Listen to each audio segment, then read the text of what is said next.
माजी उपमुख्यमंत्री अजित पवारांनी नाव न घेता पृथ्वीराज चव्हाणांवर जोरदार हल्ला केलाय। बाबा आमच्या पाठिंब्यामुळेच मुख्यमंत्री झाले आणि तेच आमच्यावर टीका करतायत। आतापर्यंत काँग्रेसच्या अनेक मुख्यमंत्र्यांना पाठिंबा दिला, पण पृथ्वीराज चव्हाणांना पाठिंबा दिला आणि आघाडीचं सरकार पडलं असला यांचा पायगुळ, अशी टीका अजित पवारांनी केली आहे। सातारा जिल्ह्यामधल्या पळशी इथल्या शेतकरी मेळाव्यामध्ये अजित पवार बोलत होते।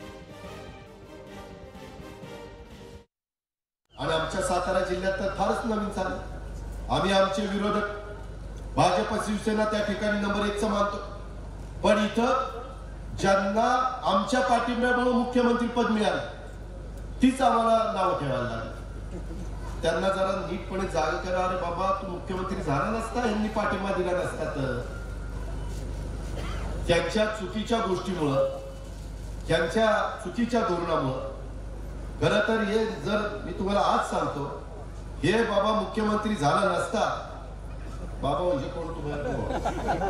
मी बाबा म्हणते, तर दुसरा कुणी काँग्रेसचा नेता मुख्यमंत्री असता।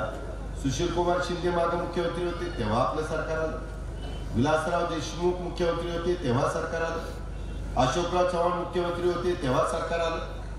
ही बाबा मुख्यमंत्री झालं सरकारच आमचं बघा पाय देऊन कसं।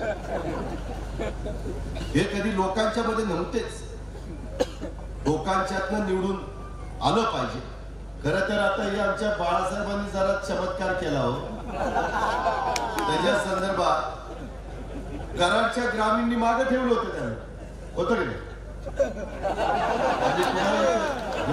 आलं की गाडी फसली, शहराने त्या ठिकाणी त्यांना लीड दिली, नाहीतर तसं निवडून येण्याचं पण काम नव्हतं त्यांचं। अशा पद्धतीनं आज चाललंय काय, भाजप शिवसेना कसं वागते आणि ज्यांच्यामुळं आपण राज्याचे मुख्यमंत्री झालो त्याचीच त्या ठिकाणी संपूर्णपणे ओळख विसरून जायचं आणि अशा पद्धतीची वक्तव्य करायची, या गोष्टीचा विचार यशवंतराव चव्हाण साहेबांच्या सातारा जिल्ह्यातल्या जनतेने केला पाहिजे।